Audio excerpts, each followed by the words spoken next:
नमस्कार, मैं हूं शम्स ताहिर खान और आप देख रहे हैं वारदात। दूसरों को डराने वाला डॉन भी खुद डरता है। अब अंडरवर्ल्ड डॉन छोटा राजन को ही ले लीजिए। जब तक वो अंडरवर्ल्ड सिंडिकेट चलाता रहा, जुर्म की दुनिया में उसकी तूती बोलती रही। डी कंपनी के चीफ दाऊद इब्राहिम से भी अदावत मोल लेकर उसकी हनक कम नहीं हुई। लेकिन अब यही डॉन जैसे ही कानून की गिरफ्त में आया, हवा खराब हो गई। छोटा राजन सलाखों के पीछे सहमा हुआ भी है और डरा हुआ भी। कम से कम तस्वीरें तो यही बता रही हैं।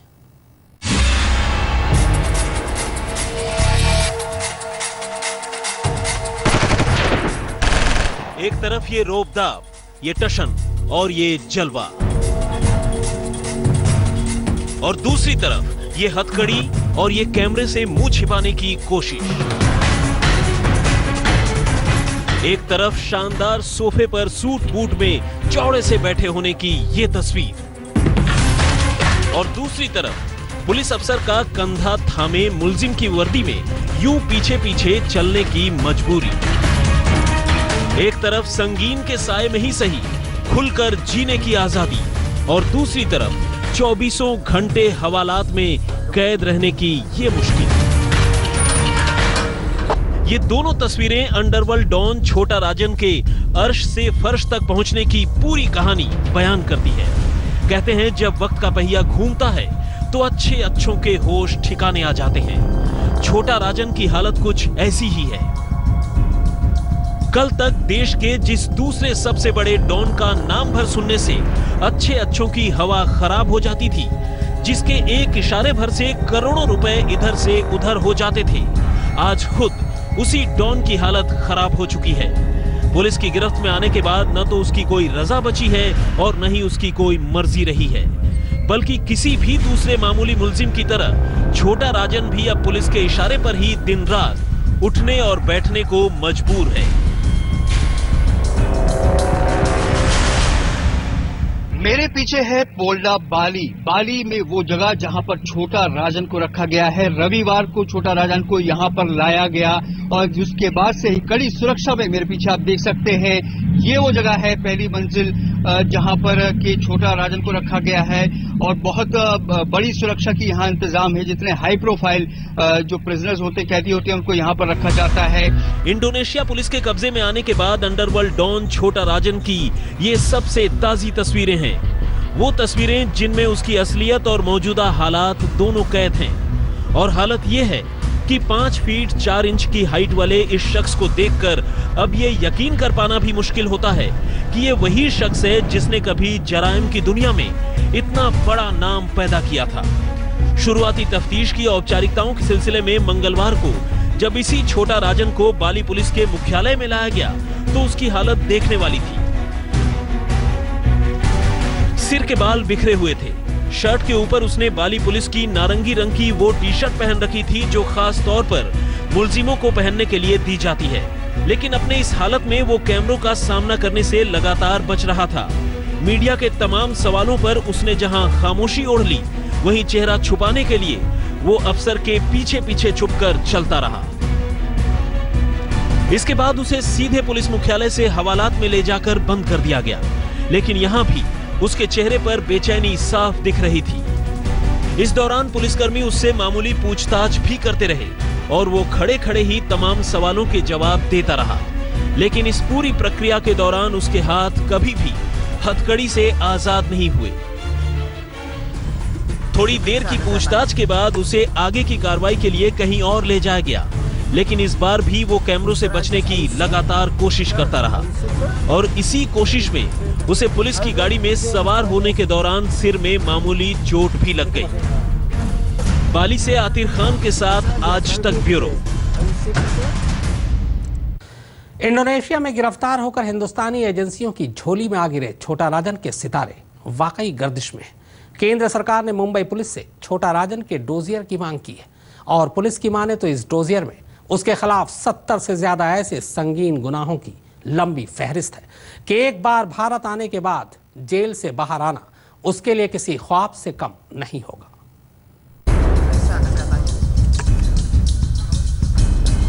इंडोनेशिया में गिरफ्तार होने के साथ ही हिंदुस्तान के अंडरवर्ल्ड डॉन छोटा राजन के सितारे गर्दिश में आ चुके हैं। लेकिन अब ये बात लगभग तय हो चुकी है कि उसके आने वाले दिन भी सलाखों के पीछे ही गुजरेंगे। छोटा राजन के पकड़े जाने की खबर मिलते ही जहां हिंदुस्तान में इंटरपोल की नोडल एजेंसी सीबीआई ने उसे भारत लाने की कोशिशें तेज कर दी हैं, वहीं केंद्र सरकार ने अब मुंबई पुलिस से उसके गुनाहों का लेखा जोखा मांगा है। केंद्र सरकार ने मुंबई पुलिस से छोटा राजन का डोजियर सौंपने की बात कही है, ताकि हिंदुस्तान में रहने के दौरान और हिंदुस्तान छोड़ने के बाद उसकी ओर से अंजाम दिए गए गुनाहों का हिसाब किताब लगाया जा सके। और अब तक की जानकारी के मुताबिक छोटा राजन पर कत्ल के 17 मामलों के साथ साथ कुल 70 मुकदमों के दर्ज होने की बात सामने आ चुकी है। ऐसे में ये बात लगभग तय हो चुकी है कि हिंदुस्तान पहुंचने के बाद भी उसके लिए आने वाले दिनों में खुली हवा में सांस लेना तकरीबन नामुमकिन सी बात है। मुंबई पुलिस के पास छोटा राजन के गुनाहों की लंबी फेहरिस्त है और इनमें कत्ल से लेकर कत्ल की कोशिश, जबरन वसूली, ड्रग तस्करी, सट्टेबाजी, आर्म्स एक्ट, ब्लैक मनी और ब्लैक मनी से ही फिल्में फाइनेंस करवाने जैसे इल्जाम शामिल हैं। यानी कानूनी तौर पर तो छोटा राजन के लिए मुश्किलें हैं ही। हिंदुस्तान से लेकर विदेश तक उसके दुश्मनों की भी कोई कमी नहीं है। अंडरवर्ल्ड की बात करें तो छोटा राजन पहले के मुकाबले काफी कमजोर नजर आता है। इनमें एक वजह तो डी कंपनी से उसकी दुश्मनी है और छोटा राजन को जानने वालों की माने तो दूसरी वजह खुद उसके काम करने का तरीका। डी कंपनी ने जहां छोटा राजन के कई गुर्गों को तोड़कर अपनी तरफ मिला लिया है, वहीं अंडरवर्ल्ड में अब ऐसे गुर्गों की कोई कमी नहीं जिन्हें छोटा राजन से काम का इनाम न मिलने की शिकायत है। आपका छोटा राजन के साथ झगड़ा क्यों हो गया, क्या कारण था? मेरा झगड़ा देखो, छोटा राजन का जो सच्चा आदमी है और जो सच्चा काम करने वाले सच्चा आदमी छोटा राजन के दिल में उसके लिए जगह नहीं है। छोटा राजन को ऐसे लोग चाहिए उसका तारीफ करे और झूठा मोटा का उसको तसल्ली दिलाए, जैसे अबू सावंत है, बुद्धू है, उन लोग का बात सुन के दूसरे लोग को दबाना चाहता है। अब तक की तफ्तीश में बाली पुलिस को इंडोनेशिया में न तो छोटा राजन के किसी गुनाह का पता चला है और न ही कोई कारोबार का। ऐसे में इंडोनेशिया पुलिस को भी उससे और ज्यादा पूछताछ करने में दिलचस्पी नहीं है। बाली पुलिस ने साफ कर दिया है कि अब उसे हिंदुस्तान की तरफ से जवाब का इंतजार है और इंडोनेशिया के कायदे कानूनों पर जाए तो ऐसे किसी भी गिरफ्तार शख्स को उसके अपने मुल्क में डिपोर्ट करने के लिए वहां की पुलिस आमतौर पर 20 दिनों का इंतजार करती है और इस दौरान अगर उसे लेने में उसके देश की सरकार कोई रुचि नहीं दिखाती है तो इंडोनेशिया पुलिस उसे आजाद भी कर सकती है। Kepolisian Bali tidak ada hubungannya dengan kepolisian yang ada di India. अब इन हालात में बेशक उसके गुनाहों की बारीकियां अभी सामने नहीं आई हो, लेकिन पूछताछ में छोटा राजन ने खुद के अकेला पड़ जाने की बात जरूर कही है। उसने कहा है कि अब इस दुनिया में न तो उसके माँ बाप हैं और न ही उसकी बीवी। ऐसे में अकेलेपन को दूर करने के लिए घूमना ही उसका सबसे पसंदीदा शगल था। बाली से आतिर खान के साथ आज तक ब्यूरो।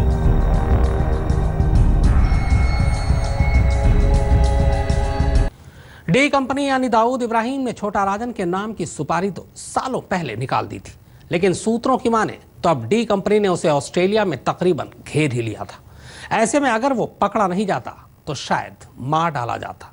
यह हम नहीं कह रहे, बल्कि यह खुलासा किया है खुद छोटा राजन के खास गुर्गे ने। अंडरवर्ल्ड डॉन छोटा राजन अगर गिरफ्तार नहीं होता तो मारा जाता। ये हम नहीं कह रहे, बल्कि ये कहना है कभी छोटा राजन के बेहद खास रहे अंडरवर्ल्ड के खिलाड़ी प्रसाद पुजारी का।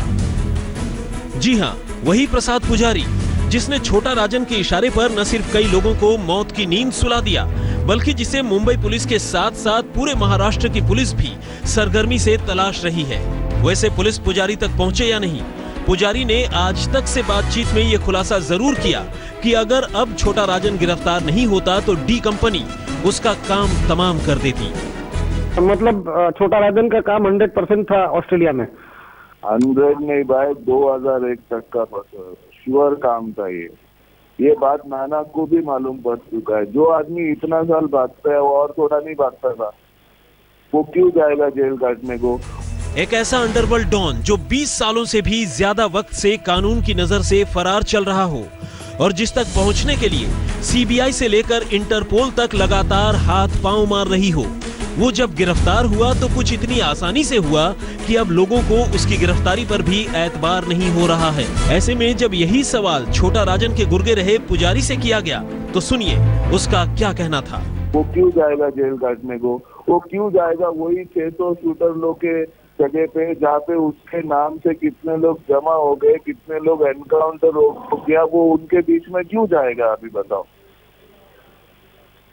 अच्छा, जो भी हुआ है ना, ये डर के मारे उसने हाजिर किया है।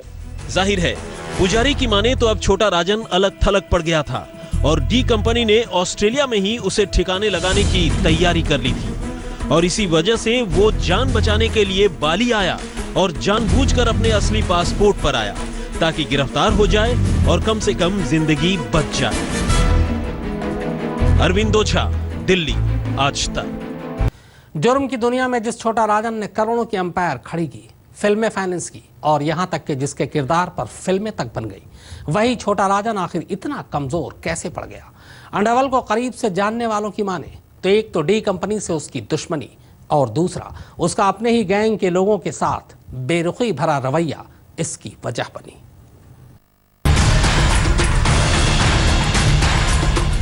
एक तो हिंदुस्तान में अंडरवर्ल्ड के सबसे बड़े सिंडिकेट यानी डी कंपनी से दुश्मनी और दूसरी कुछ ऐसी आदतें कि कभी जिस शख्स का नाम दाऊद इब्राहिम के बाद मुंबई के अंडरवर्ल्ड में सबसे ऊपर था, अब वही अपनी जान बचाता फिर रहा है।